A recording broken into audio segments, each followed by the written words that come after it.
All right, we're here today with Steve Aylett. How you doing? I'm doing all right. Yeah, I'm okay. I'm down here in southern England, sunny southern England. It's I'm sunny. stranded here at the moment. Well, it's started to be spring, a little bit, Okay. um, which Stranded. I always used to. Well, kind of by the lockdown or by the effect of lockdown on travel and everything. Yeah. Um, so I was living in Scotland, and then I came down here, and I've been kind of stuck here for a few months. Yeah. So Oh, anyway, that's what's happening.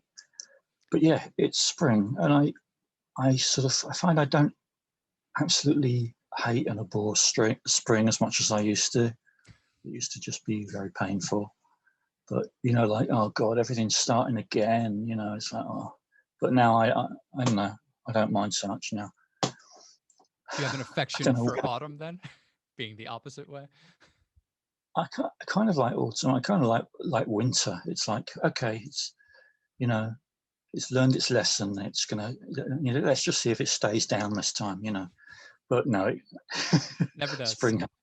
No, that's kind of how I used to feel. I'm a little bit more open to spring these days, and also I do, I like kind of like attempting to grow my own food and things like that. So I'm kind of like a bit more tuned in with the seasons a little bit more these days. What are you growing? I kind of like I've got really into these kind of like perennial vegetables, like which are these vegetables that you don't have to like re-sow or replant or whatever every year. You plant them, and once they're established, they just keep growing. Like even over the winter, they keep growing, and you can just like harvest them all the time. And that's my idea of a garden. It's just like, and also they're incredibly hardy. There's like Siberian kales, which are sort of like, they grow in Siberia, so they just like, they once they're like tanks, they're like the equivalent of a tank in the vegetable world. They just carry on, and they're virtually indestructible. So I like that kind of thing, and also I like growing stuff that doesn't need loads of attention because I'm quite lazy. But anyway, I've got into that stuff. Yeah. I was just going over Nova Head again last night. You mentioned tanks in there. They move quicker than you think they do.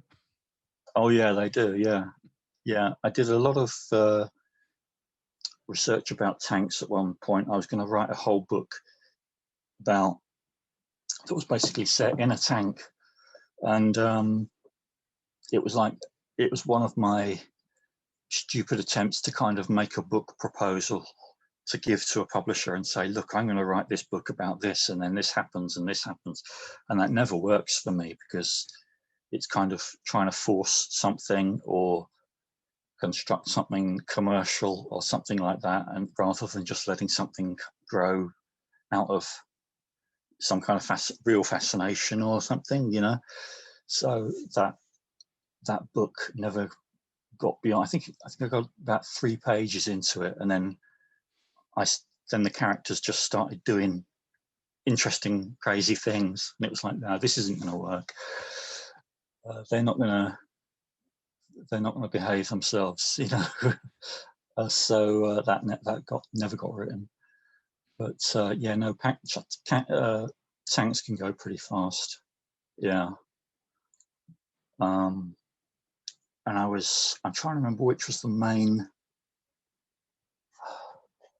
Trying to remember the main tank that I was looking at the time. I can't remember now. There's also some good movies with tanks in. If you've ever seen, there's a Clint Eastwood film from about 1970. Oh my God, what's it called?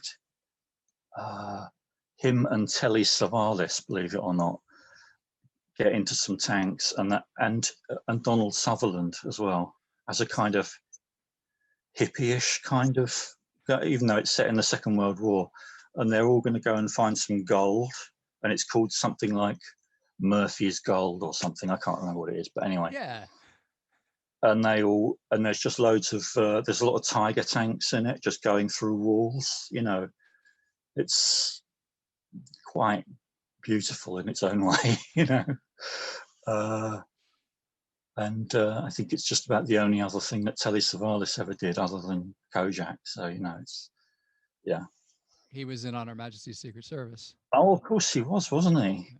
Yeah, but that was a bit. Was he talking about hypnotizing someone so that they weren't afraid of chickens anymore? Am I remembering that rightly? Exactly. Yeah. He had the clinic on top of the Alp that Okay, hypnotized young women. that's the third thing that you did. Yeah. So you've got a comic coming out, Hyperthick. Yeah, I have. It's a 3-issue comic, and it's coming out from Floating World, who are the same people who did the Etcetera. And the first one out, actually, I thought the first one was out in June, but it's actually coming out in July. But yeah, it's just started to be to appear on the catalogs and things now for like pre-order. Anyway, yeah, I'm really pleased with Hyperthick. It's just kind of so there's no filler in it, that's for sure. It's like it's got a really good hit rate. Yeah. You know, the sentences and the stuff in it, it's just kind of so I'm really pleased with it. Yeah. And it had been a while since I'd done a comic. I think the last one I did was Johnny Viable, and I wanted to do something that was, I don't know, just very rich, really, you know. There's a lot. I mean, like all of your work, it took me a lot longer to get through than like, you know, your normal comic, you know, because you sort of take the time to appreciate each line. And there's just so Yeah, much. I would hope. Yeah, yeah, and it gets better. Yeah, and it kind of, I think it gets more colourful as it goes along as well, and the characters do reappear in each issue. I mean, there's some of them, like, you know, I mean, about 2/3 of the characters anyway, like Benny the Hen and Biloxi Blake and some of these others, that just are reappearing in each issue, and there is a continuation, and there's callbacks, you know, of certain jokes and stuff like that. So yeah, it's been really good. It's been really good fun doing that. And I had actually, basically, I thought that I'd given up writing at one point, about maybe 5 years ago or something like that. I sort of just, I'm just not going to do this anymore, you know, because you know, it wasn't feeling as, there didn't seem to be like a balance in my life or something like that. It was like, it was just kind of like this horrible addiction that wasn't really giving it much back anymore, you know. And to me, and various other stuff, just kind of I was living in Cambridge for a while, and my whole life there kind of collapsed. With my girlfriend and everything, it just all collapsed. And I just, I'm just not going to bother. But then, I don't know, maybe a year ago or a bit longer ago than that, it just kind of restarted, you know. I made the mistake of writing something down, basically, in a little notebook. And it was just, oh my God, you know, I'm lost now. It was like, I've fallen off the wagon, you know. And then I was just filling up whole, like big, you know, big kind of inch thick notebooks per day, you know. It was like just loads of stuff. And then it was like, oh, where am I going to put all this stuff, you know? And I can't really be bothered to, I mean, I could have put it in a, you know, I could have made a book, but I can't really be bothered to construct a whole big story anymore. It just seems absurd to me. And I've never been hugely interested in storyline in my books, you know. I mean, I like reading some other books that have a storyline, but for my writing, it's never been the main thing. It's only ever been the thing to hang the ideas in and the jokes and images and stuff. It's just like, oh God, I suppose this way. So I just thought, well, there's there's two options. I could either do do sort of a comic where the characters, I mean, the original idea was the characters would literally just be standing there in rooms saying these things to each other, virtually expressionless, and just kind of like, like this. And I thought that would be so funny. So it was either like do a comic or do a kind of like Emile Cioran kind of book of quotations or fragments or something like that. And I thought, well, that's a bit dull. So I went for the comic, and the characters ended up kind of being a lot more lively than I expected them to. They were jumping around and doing stuff. So it was visually a lot more interesting than just characters sitting in rooms, although that would have been really funny to do that. And there's a bit of that occasionally. There's a thing where we meet, it's the thing where we meet Benny the hen's parents, and it's just this. It only goes like about a page and a half, about less than a page actually. But there's just this exchange where they're just there's no change of expression, and they're saying the most extreme things to each other, but just completely, I really like that kind of stuff. And it can work better if it's in an American setting. It can work better if it's in a business setting where there's some kind of restriction, and despite the restriction, people are coming out with this stuff, I think that can be really funny. So there's a bit of that. But I really liked the beginning of the Luca Bazooka. Is that in a board meeting? Like the business. I'm trying to remember. Oh yeah, that's right. Yeah, it's a big political meeting, isn't it? It's kind of that thing. Yeah, I mean, there's a lot of that kind of extremity. It's like people just coming out with their motivation just barefaced and just stating it because they consider that the people they're talking to are too stupid to, to kind of react appropriately and all this kind of thing, which is often what it's, as it's been recently in political life, just incredible. People who just, swallow anything. And it's also very funny. So, yeah. And then let's not give away what happens next, but, yeah. How did you get into making comics in the first place? Well, I think it was through the caterer. I mean, when I wrote Lint, the invented author, the way I remember it anyway is that a lot of people quite a few people believed it, that Lint was real, especially in America, and got in touch saying, where can I find this stuff? It's amazing. And there were some reviews that appeared saying, well, I've never heard of this Lint guy, but it's, all this sort of thing. It's like, how extreme does it have to be before people will agree? There's that thing about J. Edgar Hoover laying in a bath full of liquidized doves or something. I mean, it's just like, come on, So anyway, so I kind of thought I could have like sat down and written an entire book as Lint, which I think somebody did in regard to Kilgore Trout. I think someone wrote a Kilgore Trout book. Can't remember who it was now, but I can't be bothered to write a whole book, just for that gag. So I did one issue of the caterer, and doing it kind of collage style. And there was this. I mean, I'm old enough to have read a few kind of comics during the 70s, though they're kind of a bit of a distant memory, but I remember the kind of how they were very different than comics in England, and they really felt kind of imported and pulpy, But I kind of look back at some of these things,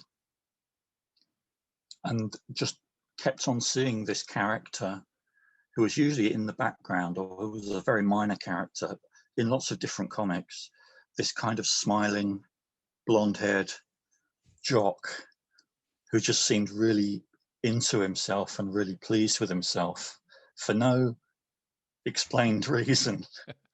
And I just thought, well, you know, and that's how I originally wrote the Etcetera stuff in Lint. But then I thought, well, why don't I actually use these things, you know?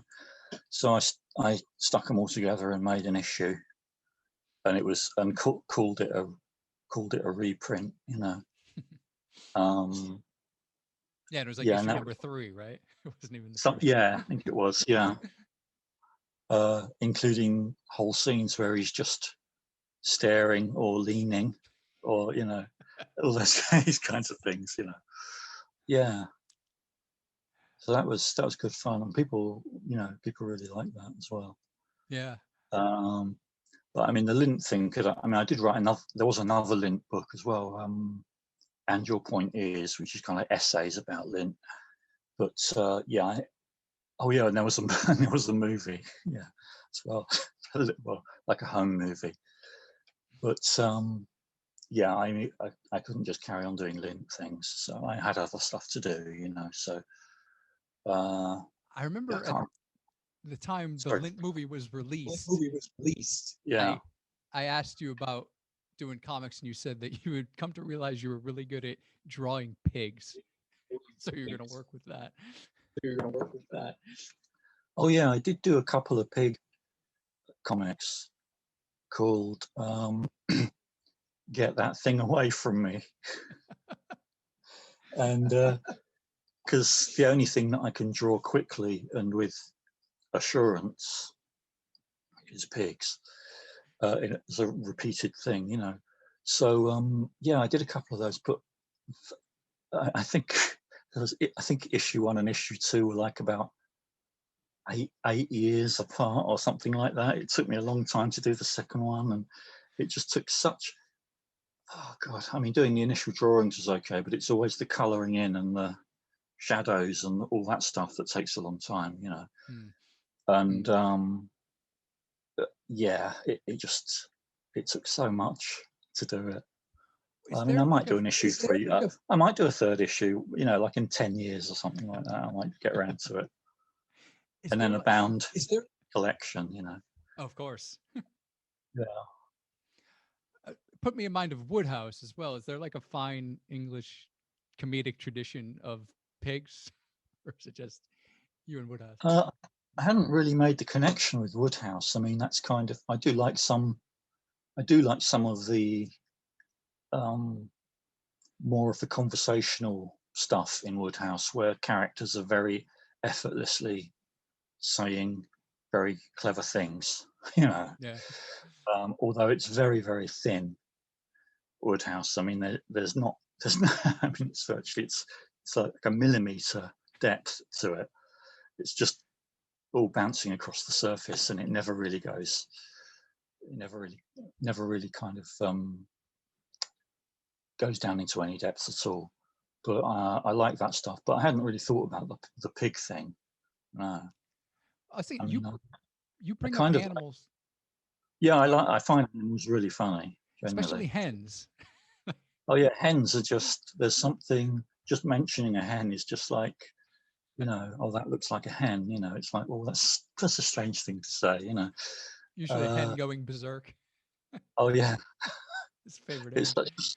It's a strange animal. And yeah, and most people don't have a clear picture of a hen, like in detail either. So it's kind of strangely abstract as well, in a peculiar way, in terms of like the images that come up for people. It comes up almost like it comes up in a cartoonish way for a lot of people. So that's an interesting little slant as well. But yeah, animals I find funny generally. I mean, dogs and, you know, other stuff are just the fact that they exist is just hilarious, really. I think I've sometimes there's a little bit too much of that. I mean, the second episode of Biloxi Blake, I realized just had so many animals in it, some of them in it and some of them just mentioned, but it's just like this catalogue. I don't know why that happened, but you know, it just happens sometimes. But I like that. I think Biloxi Blake was my favorite bit in the comic. The idea of a story being derailed by an owl obsession. I just found hilarious. Yeah. Yeah, owls, yeah. And the line, clean as the gutter in the dictionary, I thought was very, very good. Oh yeah, that was a good one, wasn't it? And pretty straight as well. I mean, that could be from a, you know, an old noir sort of, you know, it could be from some old sort of Raymond Chandler thing or something, couldn't it? Really. I think I've still got some of that beer light material floating around, you know, occasionally. But who do you like to read? I don't know, various kinds of stuff. I mean, I read a lot. I guess I've read a lot of science fiction over the years, and went through a phase of reading sort of crime stuff. I read lots of philosophy, and I don't know. It's difficult to narrow it down, really. Just looking up there, there's a book about Gurdjieff. Oh. There's Kamikaze Girls, The Man Who Sold the World, which is about David Bowie. I don't know, there's lots of different things. There's some Daniel Pinkwater, Greg Egan.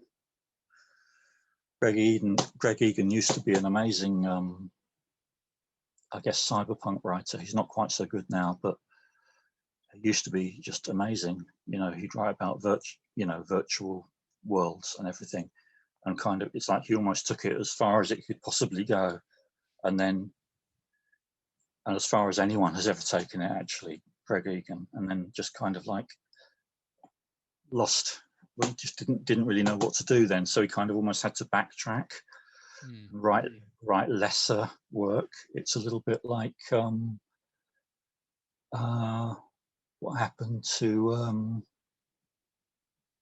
Thomas Ligotti, you know, when he wrote My Work Is Not Yet Done. It's like, well, what the hell is this thing, you know? I mean, his earlier stuff was just amazing, and then he wrote My Work Is Not Yet Done, and it's like, well, is this him trying to be commercial? You know, it's because it was just like wasn't really anything there.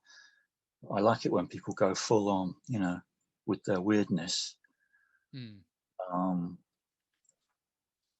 rather than making a kind of try for the commercial, because it inevitably gets quite watered down. I mean, I'm not saying anything that hasn't been said before there. But... Are you a Thomas Pynchon fan? No, not particularly. The only one of his that I really got into was Against the Day. That's one of my favorites of all time. Yeah, that's the only one, and I've no idea why. And it owes a lot to Michael Moorcock, actually, that. But yeah, I'm not a huge fan. Don't know why. Your humor is quite unique. Who makes you laugh? Yeah, that's a good question. There's the I mean, in terms of writing, there isn't really much. In terms of like TV and films and things like that, the first season of The Mighty Boosh, I'd say, which is set in a zoo. And I don't know, what else is there? I guess some of Spike Milligan's stuff was good. Yeah, that's a difficult question. It's kind of one of these things I've gone a little bit blank. But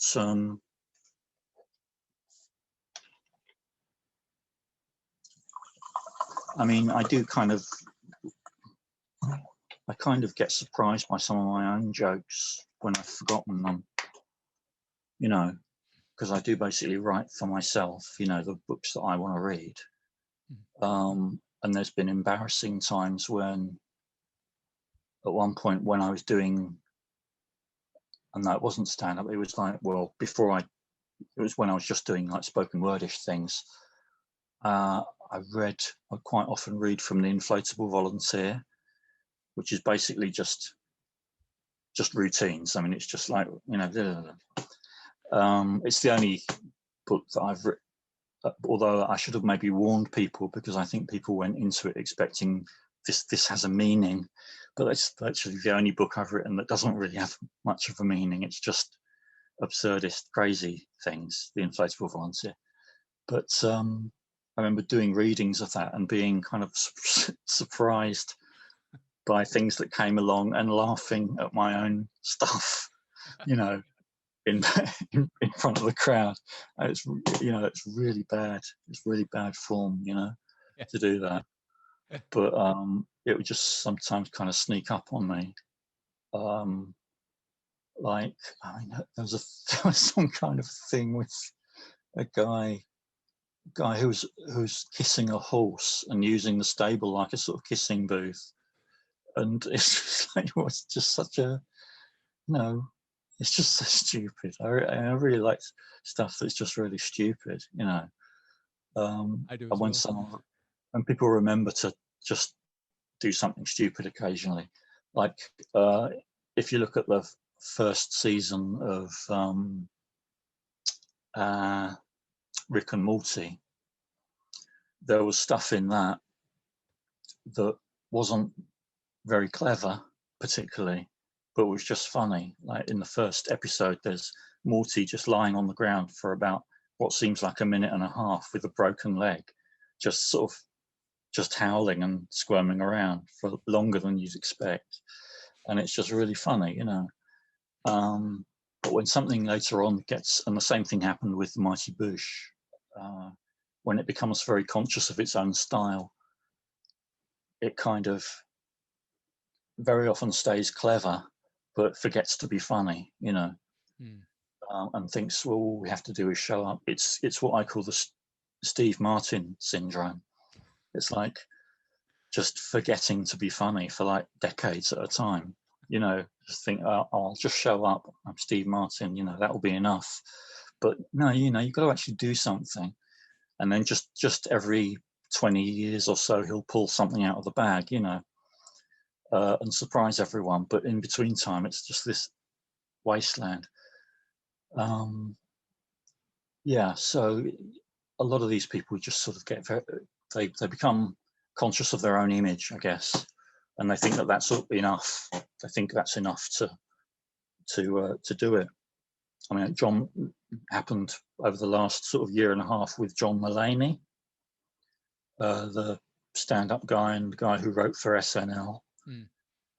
He was really funny at one point, and a lot of the stuff that he wrote for SNL, you know, for Bill Hader, people like that, during that, well, you know, SNL goes from being good to being absolutely terrible, and no laughs at all, like quite regularly. But during one of the good points, when John Mulaney was writing for him, it was good, and he was a good stand-up as well. But I think he kind of, I don't know, he kind of flipped into his image, like I'm saying, you know, and also fell off the wagon, you know, started drinking and taking drugs again, so that didn't help. But yeah, anyway, sorry, I don't know where I got onto that. You had been doing stand-up for a while, right? I did for a brief time, like maybe a year and a half or something like that. The comedian Andrew O'Neill, who I can't remember if you know Andrew. We've never met, but I know his work, yeah. Right, yeah. Andrew O'Neill kind of invited me to perform at a comedy evening that they did called the Troy Club. Oh, Oh yeah, I remember the Troy Club. Yeah.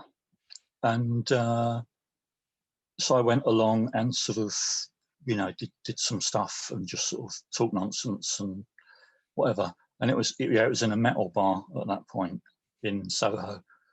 And they're doing it again recently, but at a different venue. Anyway, and it was good. I mean, I think I was sort of okay at it, and people told me that I was good, but I sort of I didn't have any ambitions to be a stand-up for a start, and secondly, I really had to kind of work myself up. I can't remember if we've talked about this before, but it's just like, I had to really kind of like get myself in a particular kind of mental frame and sort of like, sort of pretend to be the kind of person that can stand up and do stand up, basically.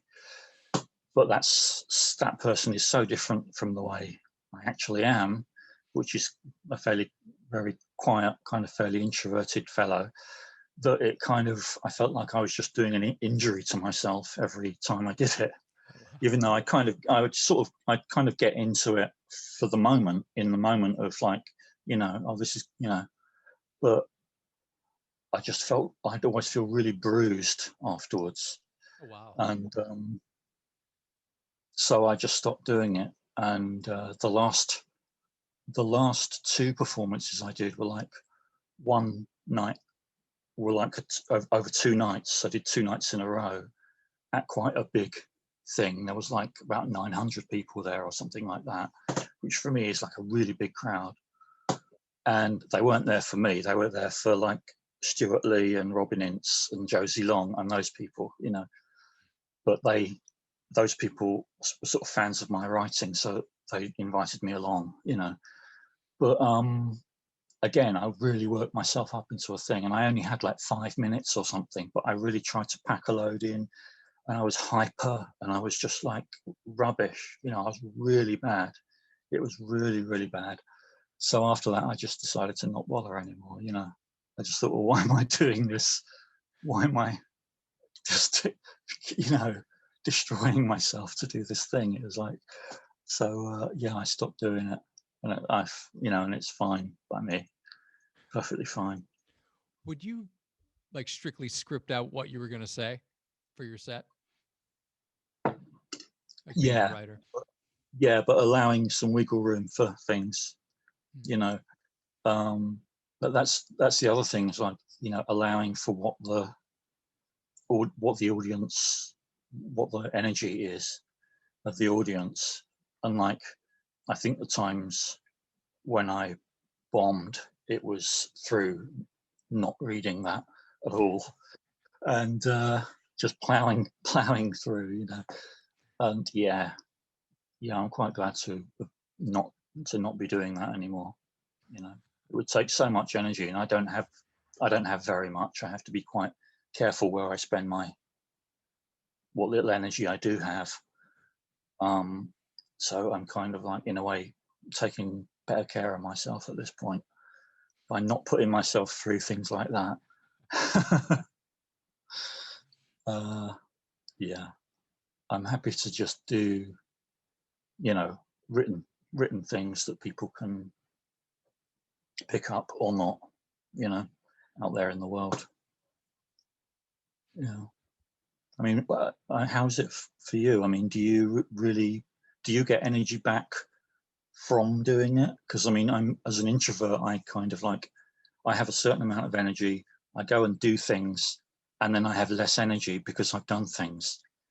But I know that some extrovert people have a certain amount of energy. They go out and do things, and then, contrary to all the laws of physics, they end up with more energy. I mean, is that the case with you? I don't know. Yeah, surprisingly. It does require a lot of energy, but then I'll find, especially if a show goes well, and because like I was often having to drive, an hour and a half into New York City each way to perform, I would just be wired. And if I, like, say I went on at like even like 7 or 8 at night, could not get to sleep until like 6 in the morning, just because Yeah. the whole experience. But what I often found, I mean, 5 minutes is tough, and being a writer and like having what you want to say to fit it all in, but also allow for time for people to get it or laugh or anything else, or if they don't get it and they want you off the stage and you're still Yeah, battling to get, you know, your 5 minute set piece in is a real struggle. yeah. That was anyway. There are all kinds of weird circumstances there. I found actually the thing that I liked the most about those stand-up nights was kind of like the backstage thing, the kind of green room thing, just sitting around with a bunch of people, and you know, someone's playing the ukulele and someone's doing, you know, juggling something. You know, it's like being backstage at some sort of circus, and it's just like, oh, and there's some, you know, they kind of semi-celebrities and that wandering around and just looking normal. And uh, I like that kind of that stuff. It kind of similar. It kind of reminded me of when I used to do kind of like plays at school, and there'd be the backstage thing, you know, before the play with everyone wearing weird costumes and stuff like that backstage. It was like, well, this is a more colourful. You know, I wish the world was this colourful all the time. You know, it's why I like. You know, I really like sort of beachfront towns, kind of like uh, places like Brighton, where I used to live. The colour is just kind of the colour and the shapes, the variation of shapes is just upped slightly. There's a little bit more effort being made. You know, there's things in the shape of dolphins, and you know, it's just like it's just a little bit. Just it seems to be like just the fact of the human thing coming right up against the sea. It's like we make a final last ditch effort to be interesting, you know, in those last few inches, you know, by having stuff painted up a little bit more interestingly and in the shape of things, in the shape of starfish and stuff, you know. I like that kind of stuff. Just I think I kind of need that at a bare minimum, you know. And you have synesthesia, right? You tend to see Yeah. everything that way, right? Yeah, well, ideas and music mainly. Well, ideas and words, sentences, and music. Yeah. Um, so I don't think in words, even I've become very good with words. Most of the time, I'm always translating. Ah, This is another reason why social stuff probably takes a lot of energy from me, because I'm constantly having to translate stuff into words and then back out of words and so on, because I totally think in shapes and colors and big kind of architectural shapes rolling around and fitting into each other. Um, but and I was talking to someone else about this the other little while ago, that I've never been completely convinced that anyone really thinks in words. I mean, do you think that you do? I used to think that I did, but now I'm not so sure. Um, it's a combination of which I'm not sure of the percentages. Um, I mean, when you're coming up with a routine, like for a stand up, are you actually, that's a slightly different thing, because that can be very verbal, because you're kind of like repeating the thing to yourself and so on. But I mean, when you're like way before it gets to that stage where you're repeating the words to yourself and where you just come up with the thing, is it words or is it? I think it's more a sound, which is why my stuff is so heavily on things that sound similarly and that rolling into a completely other idea, not necessarily the meaning of the word, but the sound. Hmm, Does that make sense? yeah, kind of, yeah, yeah. I'm just trying to. I just sort of try to get an idea of the way that people experience it, because I often just get blank stares back. Some people have just never thought about how they think as well. I mean, some people just don't. And I swear that some people think by speaking, I swear that some people think by having conversations with people, and that's like, and that's like the synapses, you know, is it as it goes. So they can't make a decision about something or have an opinion about something until they've had a conversation about it, which seems very strange to me. So because there's some people who can't think. There's some people who can't think when they're speaking. There's some people who can only think when they're speaking. There's some people who can't think when they're being physically touched. It's like, there's all kinds of variations. You know, it's this neurodiversity thing. All this different stuff, which seems to have only really just become very well known, because maybe it's from the internet, with people just with so much discussion going back and forth of, you know, do you see things this way, and when you think of something, do you think this way, you know. But there's loads of variations. There's people who think in math, people who think in flavors, you know, or colors or whatever, but they always have to translate it into words, otherwise, you know, they can't communicate it. So so the assumption that's around generally is that everyone thinks in words, you know. Do you have it where different letters are different colors? No, I don't. Okay. I have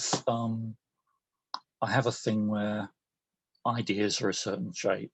All ideas have a shape, you know, a three-dimensional sculptural shape. Oh.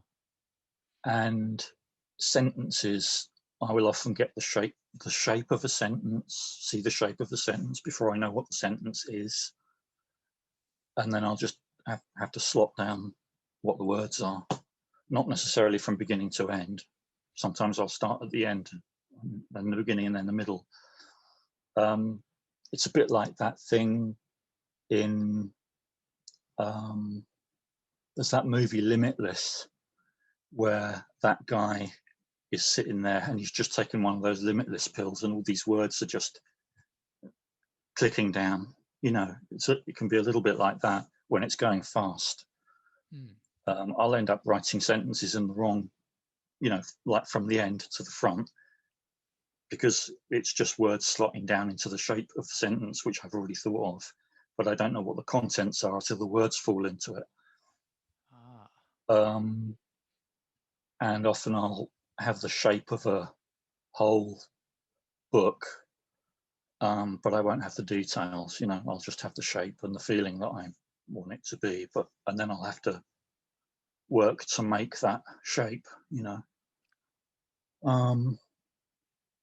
But you know, it varies a bit.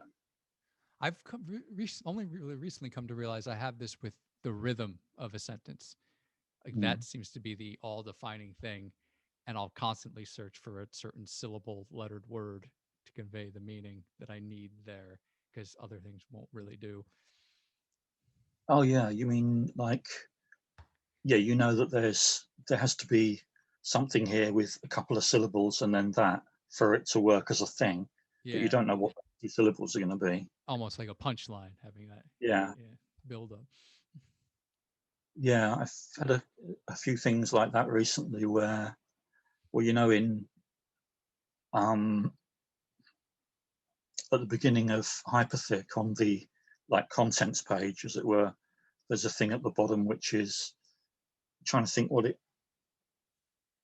is in that case, in retrovision, a little symbol that says in retrovision, like that, and there's a different one in each issue saying different things, and though that's the kind of that's for me similar to what you're talking about. I knew it had to be something vision, and it had to have two syllables for it to click, you know. And that kind of worked with the style of some of the visuals in the comic as well, which was good. It's nice when everything kind of comes together like that. Yeah. I want to ask, how do you come up with your titles? Because Hyperthick seems perfect for what that is, but also like there's just so much in any of your work that I was wondering if there is like an overarching title all along, or yeah, they usually come together quite early on. like Slaughtermatic and Overhead. I think that I want them to be kind of rich. I don't want them to be one of these. There's been a actually there's been a weird a fashion recently for fantasy books to be called a something of something and something, a court of flames and feathers, you know, a, you know, whatever, you know, a beach of dogs and barley. I don't know. It's just like, it always has to be like that. But no, I like my things to be quite rich. In the case of Hyperthick, I've thought of using that title for a comic for years, actually. And when I thought of doing this comic, I thought, oh, well, that's the comic. You know, that, of course that is, you know, that's where it goes. Sometimes these things will hang around for years before they find a home where they're supposed to be. And as it says on the contents page in there, there's like a little definition of what it means. And so in England, as you probably know, thick can mean stupid. So hyperthick is really stupid.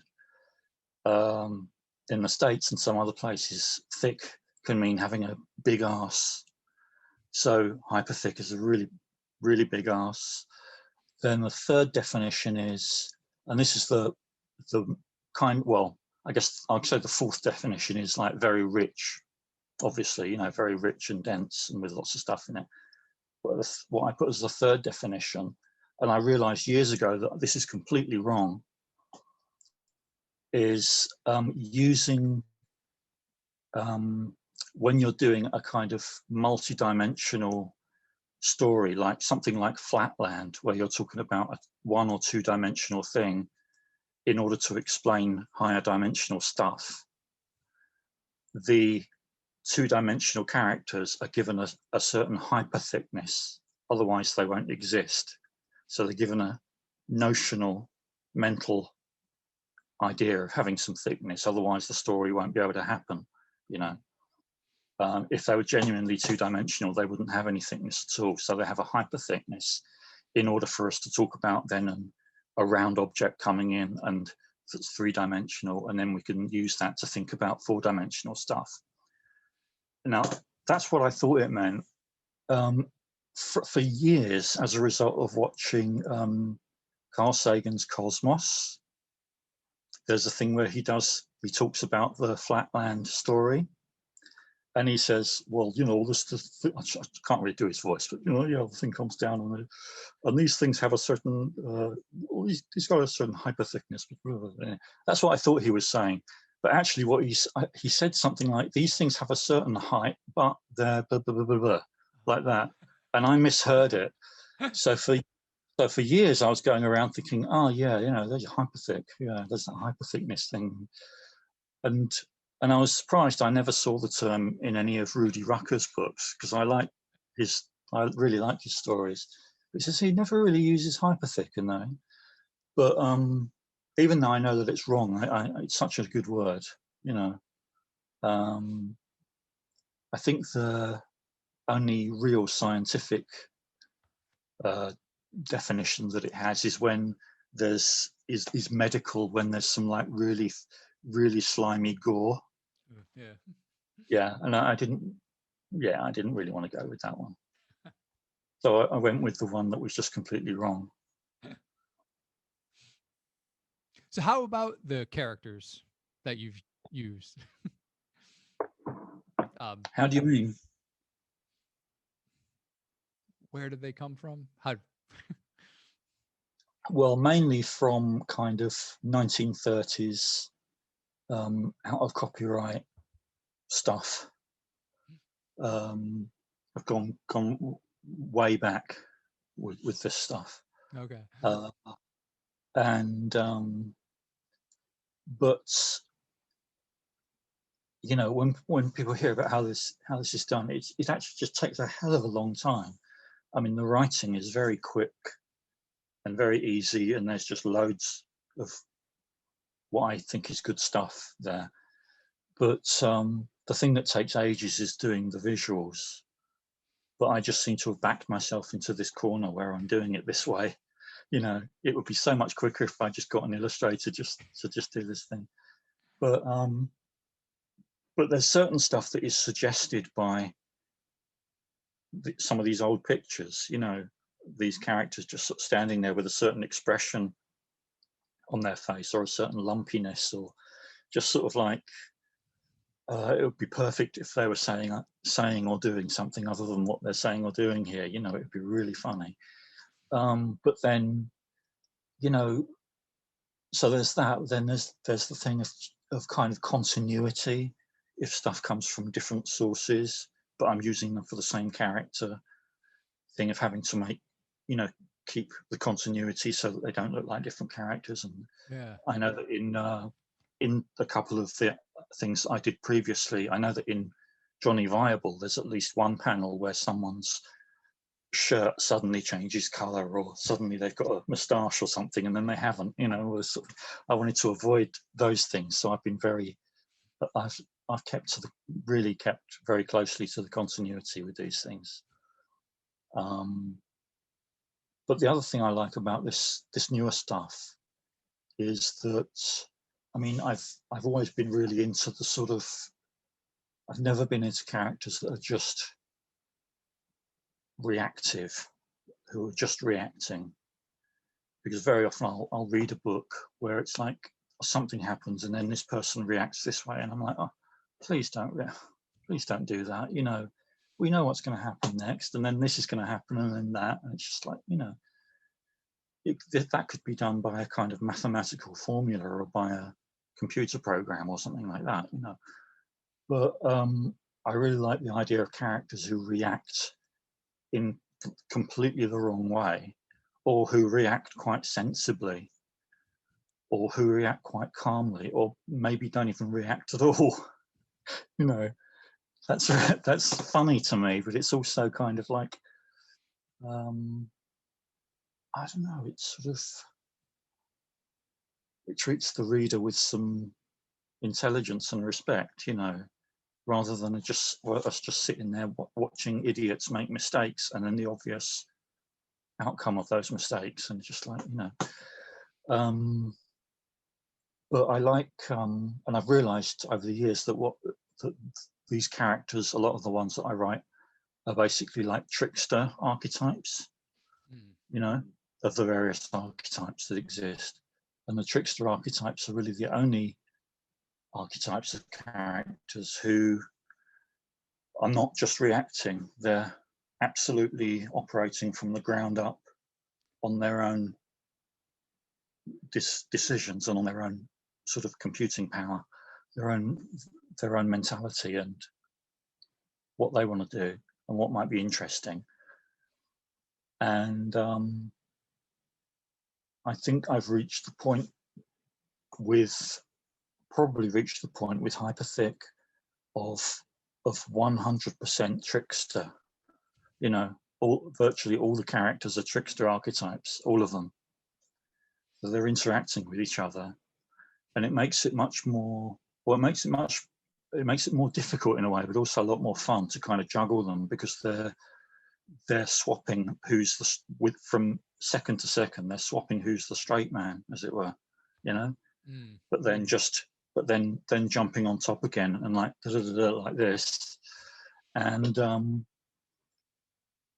I really like that. It just makes it really rich and really, you know, you don't know what's going to happen, you know. Yeah. And that's as it should be, you know. Yeah, one of my favorite bits was the microscopic lion in the back seat of the car ride.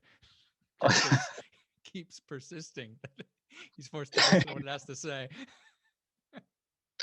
Yeah, and that guy keeps just trying to clamber over, just looking back there. Yeah, it just keeps on.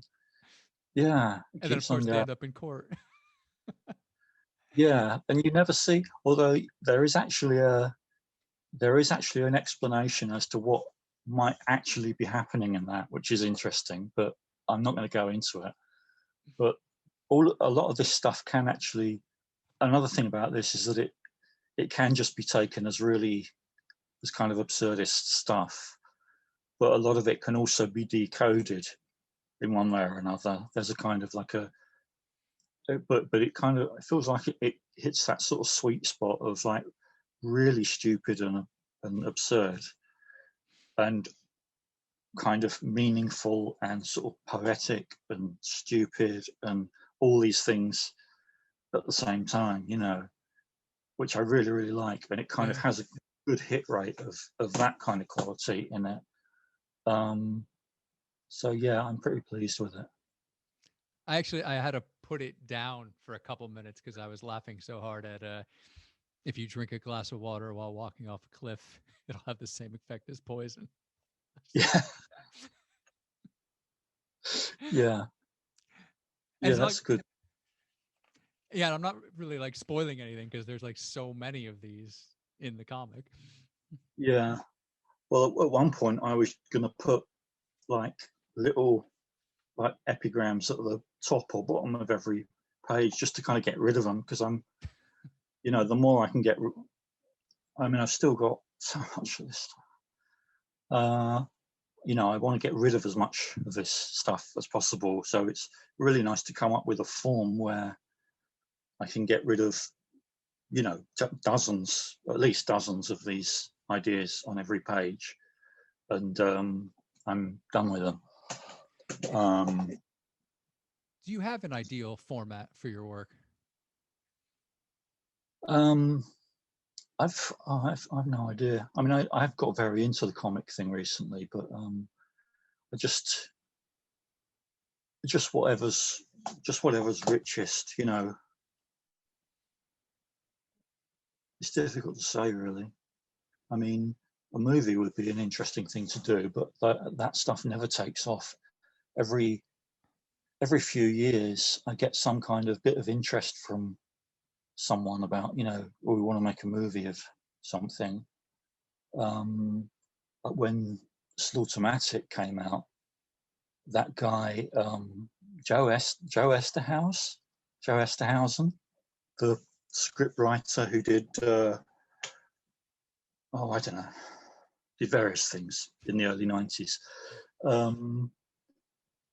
sort of saw a review of Slaughtermatic in the, I don't know, I think it was in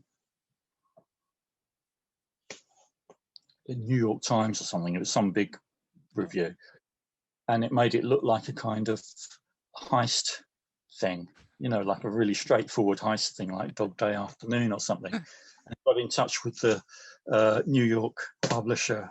I said, I've got to get hold of this thing. And, you know, so they sent him a copy of it, and, you know, just silence after that, you know, once he actually saw what it was. Then I think he did, was he the guy who did, yeah, I think he did, what's that thing about the Showgirls? I think he did Showgirls instead.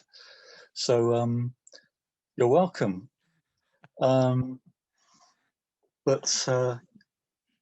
and then there was, I don't know, there's been various things. And about 5 years ago, there was a company who wanted to make a movie of Bigot Hall,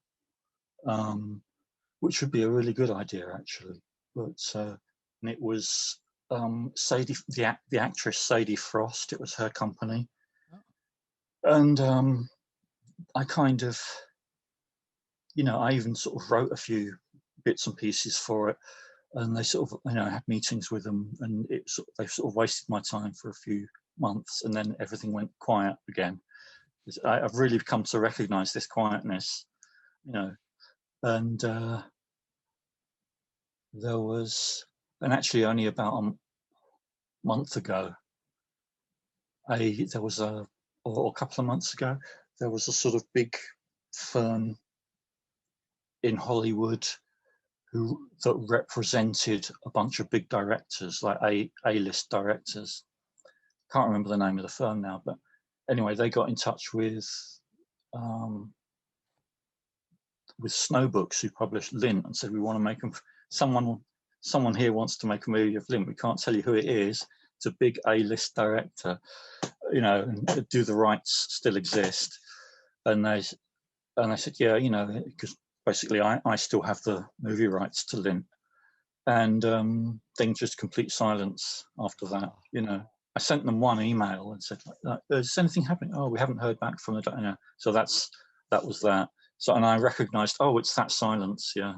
And I never found out who it was. So, you know, but I don't know whether they kind of, there's the possibility that they either thought it was real, then realized it wasn't, or they saw that my little home movie version existed and that there were some names in it that were not massive, but you know, Alan Moore was in it and so on. So it was kind of like, maybe they thought, well, it's sort of been done. I don't know. But anyway, you just never know. It'd certainly be interesting to see what Hollywood would do with such a story. Like if it yeah, no, I was thinking, what if they do it like a biopic, you know, and get, you know, sort of like, yeah, who could play, you know, I was thinking like, yeah, get Bill Hader to play Lint. He's got sort of like something going on with his face. But no, it's not gonna, I don't think it's ever going to happen, anything like that.